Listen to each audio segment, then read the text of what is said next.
Aheri times खेड्यातील बातमी शहरापर्यंत। अहेरी नगरपंचायत अंतर्गत प्रभाग क्रमांक 16 कडे जाणाऱ्या चिरपल्ली रस्त्याच्या दुरुस्तीचे काम सध्या सुरू असले तरी नागरिकांना दिलासा मिळण्याऐवजी मोठ्या अडचणींचा सामना करावा लागत आहे।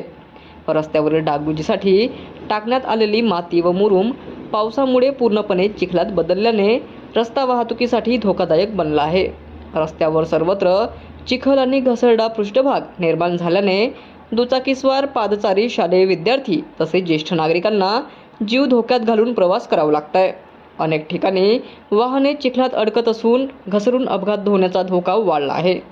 स्थानिक नागरिकांचे म्हणणे आहे की कायमस्वरूपी दर्जेदार रस्ता करण्याऐवजी केवळ तात्पुरत्या स्वरूपात माती व मुरुम टाकण्यात आल्याने पावसात संपूर्ण रस्ता चिखलमय झाला आहे। त्यामुळे नागरिकांची गैरसोय अधिकच वाढली असून प्रशासनाच्या कामकाजावर प्रश्नचिन्ह निर्माण होत आहे। नागरिकांनी अहेरी नगरपंचायतीने तातडीने या रस्त्याची दर्जेदार डांबरीकरण व सुरक्षित वाहतुकीची व्यवस्था करावी अशी मागणी केली आहे। पावसाळ्यात नागरिकांना होणारा त्रास लक्षात घेऊन तात्काळ उपाययोजना कराव्यात अशी अपेक्षा व्यक्त होत आहे।